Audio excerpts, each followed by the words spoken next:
5 minutes after 9 o'clock. Thank you for tuning in. We have topics, Robin, that I often have to do a lot of research to form an opinion. A lot of times, when you're trying to form an opinion about something that is going to be a debatable topic, you have to really kind of look at it. This next topic is something that definitely has opinions associated with it, and it's such an emotional issue that I think I've had an opinion on this subject for a very, very long time. And the subject is water, our water specifically. And in the studio to talk about this is John Hare. John is a chemistry teacher in the IB program at Vanguard High School, and he's on the board of directors for the Silver Springs Alliance. So it's good to have you in the studio, John. Good morning. Thank you. Good morning. You look great, by the way. Oh, thanks. And Amol Jethwani. I think we've known Amol since he was had a higher voice than he has right now. Yeah.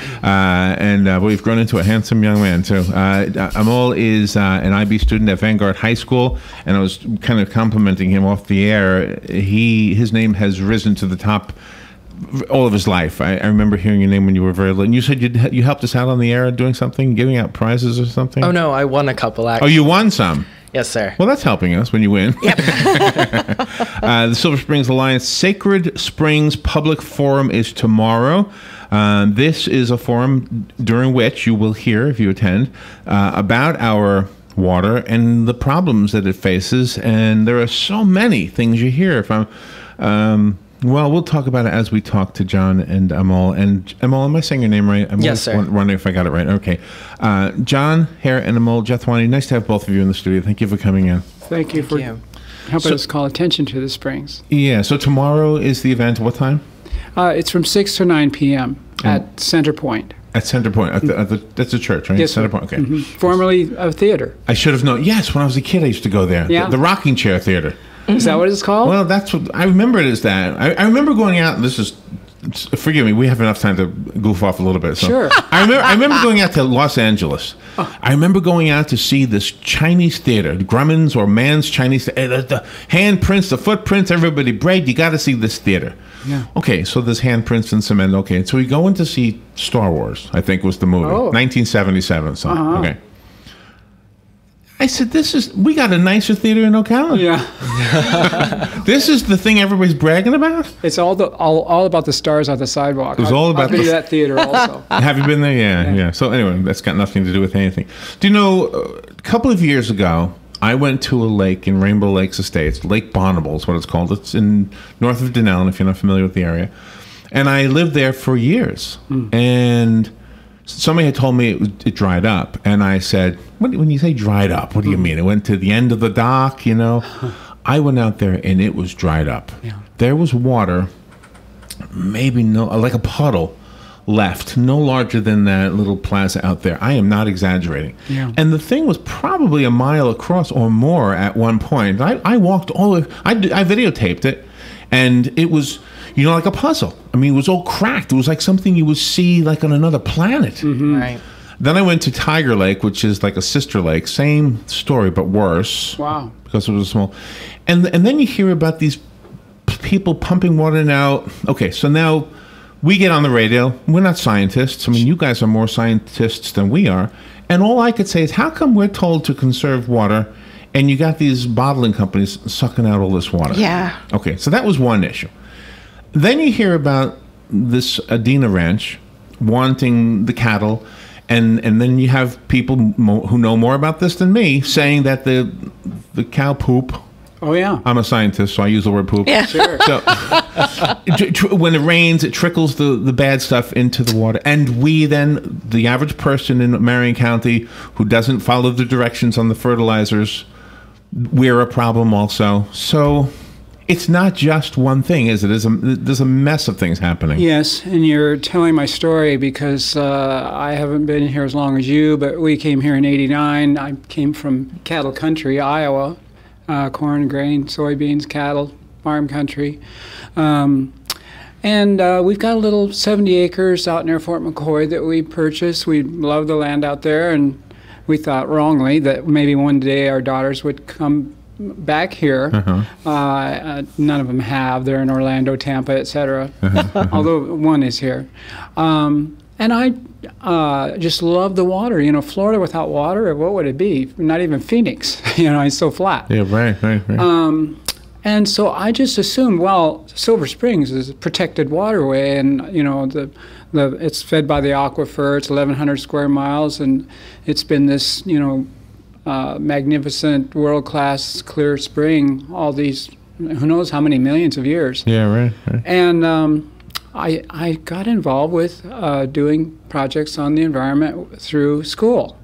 And learned that Silver Springs is very much endangered. And at first I thought, oh, these environmentalist wackos. That's a term I'm familiar with. Now, yeah. And I haven't quite been called one yet, but it's probably it sounds like you're like me. It's because you can. It's like all of us. I mean, people would say you're a tree hugger. Yeah. I said, well, no, I'm not. I just want to be a good steward. I mean, I want you to be able to build houses and have wood. Yeah. But at the same time, and I want to. We had a young girl in here several years ago, and she was from Denellen, and she was opposed to, but she lost, a housing development being built right on the river. And she had the same concerns, the trickle-down effect of the fertilizers. Mm-hmm. Well, she lost, but the thing was that impressed Robin and I was that, you know, right or wrong, she had the guts to have a little campaign. Yeah, right. You know, to come on the radio and talk about it. Yep. So. Yeah, and the two big threats, so like you're talking about, is the over-pumping of the aquifer, and it's true of the one that. I'm glad you said that, because a lot of people tell me I'm wrong about that. Oh no, you're absolutely right. And there's so little regulation and even monitoring of the permits in existence that are allowed to take the water. You get a permit for 13 million gallons, which is what now they're not called a DINA anymore. Apparently, that's a TAN. Right. I know they changed the name. Sleepy Creek. Oh, okay. Oh, yeah, they changed it for. So initially they wanted, I like the way you face it. Face it, everything. You know, you told me the camera's on, so yeah, right. Use facial expressions. Yeah. But they've changed their name and they changed the design. They're kind of. I don't want to accuse them unfairly of playing a shell game, but that's what most of us see it as. So can I ask a question about this? Because I really don't know the answer. Yeah. You said you came from cattle country. I'm sorry, what state? Iowa. Mm-hmm. So how come the problem doesn't exist there? Why? What is the difference between here and there? There's not as much difference as I used to realize. And one difference is the protection of the water of the Ogallala aquifer, which is huge. It underlies Iowa, Nebraska, other areas. Much more carefully monitored. The practices the farmers use are far more protective of the water. And you don't have, as far as the over-pumping, you don't have this aggressive, constant development. And I'm not anti-development. I'm a product of development here. Right. But it's just too wide open. And take a look at the news about Toledo, Ohio this morning. Yeah, right. That's 500,000 people that are told not to touch their water right now. Right. And it's from algae. It's an algae bloom, and I won't give you the whole chemistry, but you end up with these toxins in the water. And so we're at a tipping point, literally, about getting serious about protecting what's more basic than water. Without water, oh, absolutely. Where are we? I'm sure. I mean, some of the countries we always see in the news that are like begging for water. Right. When they do get water, it's muddy or it just doesn't look like you'd want to drink, and they drink it. Well, another thing we have to consider about the state of Florida is between 1950 and 1999, our population quadrupled, and based off of our growth rate and where we are based off the last census, we're going to overtake New York and become the third most populated state within the next 2 or 3 years. So we have that to contend with. We're still trying to keep up our image as one of the big beef producing states. We have orange groves. And then beyond that, we have all of these water bottling companies. So a lot of people have the demand for water here. So we need to take into account what matters to us as citizens, because we have over 600 freshwater springs in the state of Florida, which accounts for the largest number of freshwater springs anywhere on the planet. Amol, I hate to do this to you, but we're up against the break. I'm so sorry. We have to take a little break. Please, I'm so sorry. I want to hear what you have to say, but after the break, we'll have a good 12 minutes or whatever nonstop. So let's take that break. We've got weather, some commercials, and we'll be right back. This is interesting stuff. The weather is brought to you by myfwc.com. Safe boating is no accident. For today, more clouds and sun with a couple of heavy thunderstorms around, especially this afternoon with the interior. The high today, 89 to 93. Partly cloudy skies tonight. There can be a thunderstorm in parts of the area near the coast this evening. The overnight low 72 to 76. For tomorrow, partly sunny with a couple of showers and a thunderstorm from late morning on. A high tomorrow 87 to 91. From the Florida Weather Center, I'm meteorologist Joe Lundberg. Get it for less at the DIY Home Center outlet. Get top quality real wood cabinets the same or less than the big box stores are selling the cheap stuff. And that's not all. Drywall screws big box stores are $6.47 a pound. At DIY, only $4.99. Plus, DIY has the largest selection of mobile home parts and accessories anywhere. From carpet to doors, get the DIY supplies you need for less. The DIY Home Center outlet. We are your building material closeout store. 2191 Northwest 10th Street, just 2 miles east of I-75. Are you tired of not using your home's outdoor space for entertaining or relaxation because of all the bugs and leaves? Consider adding a beautiful screen room or glass enclosure. We are Superior Aluminum and Design, a family-owned and operated business with 20 years experience in the aluminum industry, and we are accredited by the Better Business Bureau. If you appreciate superior workmanship, call Superior Aluminum and Design at 817-8058 or visit us on the web at superiораluminumdesign.com. Hospice of Marion County has an urgent need for volunteers to share a conversation with someone, run errands, hold someone's hand. All you need is a willingness to help others. Our volunteers believe the blessings they receive far exceed the services they offer. Will you consider serving, caring, and making a difference? Call today, 873-7441. Hospice of Marion County, making more moments of life possible. Hi, this is JP from Penn Flooring here in Ocala. I would like to invite you to come in and visit our spacious showroom where we have solutions for every style and budget. From wall-to-wall carpet to hardwood floors and tiles, we have an unsurpassed selection of flooring. At Penn Flooring, we've provided quality customer service with a family touch for over 25 years. Visit our website at pennflooring.com or come by our showroom, 1201 Southwest 17th Street, just over the bridge. Penn Flooring, quality customer service with a family touch. Men, do you know your testosterone level? Are you experiencing decreased energy levels or unusual sleeping problems? Have you noticed you have less strength or endurance, decreased sex drive, increased irritability or depression? If so, you may be experiencing problems with low testosterone. If you're interested in a free testosterone screening, please call Rinstar Medical Research at 352-629-5800. Again, that number is 352-629-5800. All right, thank you. 18 minutes after 9 o'clock. John Hare and Amol Jethwani are here. Amol is a student at Vanguard High School, an IB student, I should say.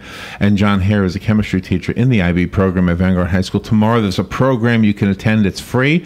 It's at the Centerpoint Church, formerly known as the Springs Theater. Springs Theater, years and years and years and years ago. Back before I was even born. Yeah. This was before I was even, no, I was there. I'm teasing. The Sacred Springs Public Forum is what it's called. It's tomorrow from 6 till 9, and this is an opportunity for any questions you've ever had about our water to be answered. And I so appreciate the fact that you're coming in here to help us with some of this. So I'm sorry, Amol, we cut you off. Where were we? Well, during the break, let me go from the break because we kind of got on some tracks there. But we were talking about how when I was a kid, I didn't live here, but I visited here, and I would go to Silver Springs as a tourist, and there would be thousands, hundreds of thousands of fish. I said trillions during the break. Yeah, probably the number, but I bet you I'm not wrong about hundreds of thousands. There are recordings of the tour guides that ran those boats. And some of them are actually still at Silver Springs. And I don't know the exact numbers, but it's on the order of 150 to 170 different species of fish that you would see through that glass. And these huge catfish. And like you're saying, you throw the bread in the water and there's a big attack from all sides, from every kind of fish. And you're not allowed to fish in there. So it's not fishing that's done it. And what we now know is when you have these algae blooms, there's a direct effect on the oxygen content of the water, and species are very specific of how much oxygen they need to thrive. If the oxygen isn't there, they leave or they die out in that area. They just don't continue. And it's 40 or 50 species fewer. And Amol, you were saying that there was some spring specific species? Right. There are these tiny organisms that you only find in springs. And so, like, there's a species that's native only to these springs right outside of Orlando, or there are ones native only to those right outside of Silver Springs. When you say are they microscopic? Right, they're microscopic. And what's their significance? Well, their significance is that they pose a link in terms of the environment, in terms of how the food chain is set up. That it can be replaced, but it's something very unique only to our state. And so these are tiny gems that, speaking from a student's point of view, something that we could study that could get lost. And you said something really interesting and sad during the break. You said you only know what the springs were like from your mom. Your mom is a doctor, is that right? She's a occupational therapist. Okay, but from her patients who are old, like yeah. But I mean, that's how you know. Otherwise, you wouldn't. You made a statement. You said you don't see the silver in Silver Springs anymore. Right, because there are these tiny little spots when we go out on the river that are maybe like 3 feet wide, where you see this like beautiful sand that it shimmers, and so I have to imagine that the entire river and the springs look like that, because it's just green muck on the bottom now. Yeah, the one organism that still exists in the springs, although only in Weeki Wachee, is those girls. I just love those girls. That's a great argument for the state taking over the management of the former attraction, because it's been success story after success story. Oh, really? Where they've done that, like Weeki Wachee. They kept the mermaid. Mermaids are not a state park function normally, but they kept that going because of the historical, cultural aspect of it, and they're doing a fantastic job with the attraction as well. And as a chemistry professor, sometimes people say, well, if we just throw some chemicals in there, it's going to take care of it. What is your response to that? Well, I would just ask them, how do you get rid of nitrate? Because nitrate is a potent nutrient, and it dissolves in anything, and it makes other things soluble in water. And once it's there, you must decrease the load of nitrate or nutrient that's coming into that water, or you're going to have this nutrification, and it leads to eutrophication, which just means too much nutrient. So instead of the crystal clear water and the silvery bottom, we've got excess vegetation that's covered with algae, and that's what's happening to our springs, which is just an indicator, like the canary in the coal mine, of what that aquifer is containing that we all drink from. And I'm afraid we're headed into that phase where this is becoming a health question for all the people that consume that water. And the animals. Right. The animals as well. So if I was a legislator and I had to make a decision on the Adena Springs, and I forget the new name. What is it called? Sleepy Creek. Sleepy Creek. I hate that. If I had to make a decision, here's a question that I would ask. I would ask you: is it possible to change the way we regulate a cattle farm so that they can exist or coexist, I should say, with our water?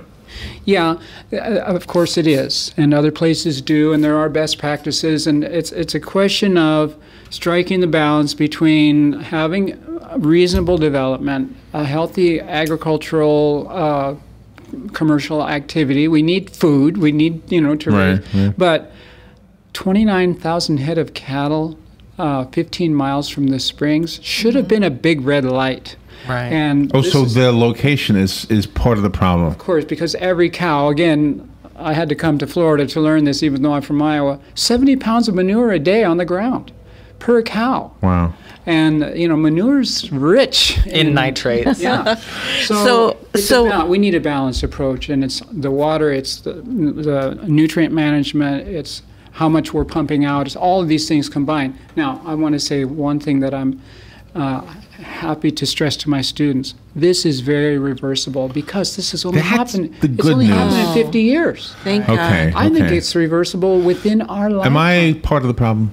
Yes.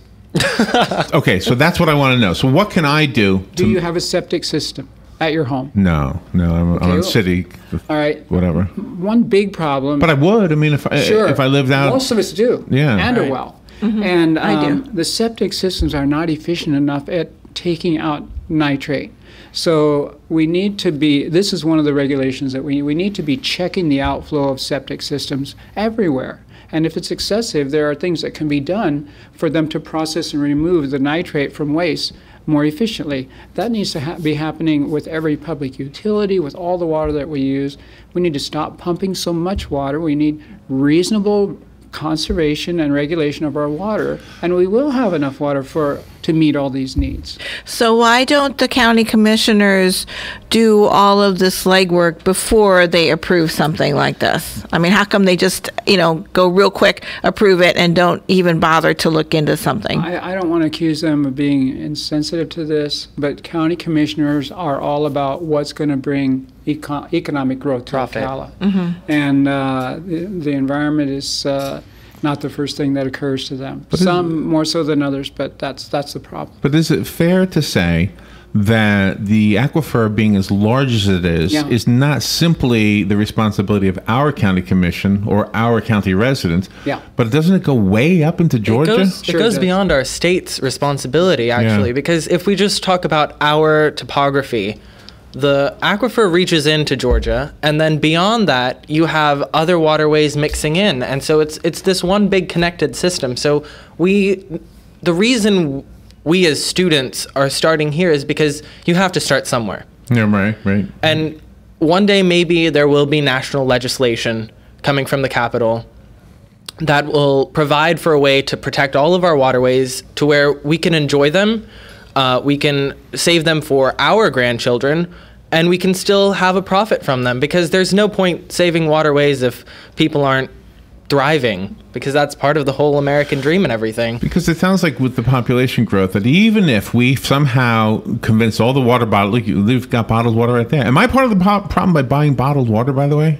I don't think bottled water is really a sustainable thing practice, to do. Yeah. What if it comes from rainwater? There's one company, it's called Smart Water, right? And their label says we don't pump it up from the ground, we get it from the sky. Well, that's probably an improvement, but what about all that plastic that's ending up in the landfill? That's what I wondered about too. Sure. Yeah. And I think the immediate target as far as putting something effective into place is regional. It's not just Marion County. And it's really north central Florida, because the systems, while similar throughout the state of Florida, down south they've got the Everglades. There's $20 billion that's been passed to repair the Everglades. And we're still at a point where much of what we need to do for Silver Springs could be done at less than $1 billion. So we're earlier in what would that money pay for? For better processing of nutrients, for more monitoring and regulation of how the water's being used and where the contamination is, tracking that down, monitoring it, doing corrective action. So we're not so far down the road that restoration would be that difficult. And the fertilizers that we use on our lawns, do we need to change? Yeah, we don't need actually fertilizer need them. From we don't need them at all? No, not from Easter to Halloween. During the rainy season, we get every time it rains, nitrogen is scrubbed out of the air down into the soil. That's how, one of the ways it gets there. Pinellas County and others have passed successfully county ordinances that ban the sale of nitrogen-containing fertilizer to the public during the rainy season, which is basically here from Easter to Labor Day. After that, most people don't fertilize anyway because it's not necessary. There's already plenty of nitrate there. So, but the first thing, I was conditioned to do when I became a homeowner is it's warmed up, spring's here, let's go to the big box store, get some fertilizer, and then you read the package, if a little's good, more's better. That's just the way. All courses are guilty of the same thing. We just need to stop over fertilizing and over watering, and that's really a big part of the job. Oh my goodness, look at the time. You guys have held my attention. The event is tomorrow. At the Center Point Church. It's from 6 till 9. 6 to 9 p.m. It's public education. It's free. good speakers, lots of information, and For a good cause. John Hare and Amol Jethwani, thank you both so much. thanks for Thank having you. us. I'm Appreciate sorry it. we went right up against the clock. We'll be right back. Continue in parts of Gaza despite a temporary humanitarian ceasefire in other areas. Just after the ceasefire began, Palestinians claim 2 Israeli missiles hit a house near Gaza City, killing 1 and leaving 20 more missing. Prior to the truce, the Israeli military killed a leader of the Islamic Jihad militant group. Fox Radio's Kimberly Adams in Cairo. A ban on tap water for a third day in Toledo, Ohio because of a toxic substance. People don't realize how dependent they are on water until something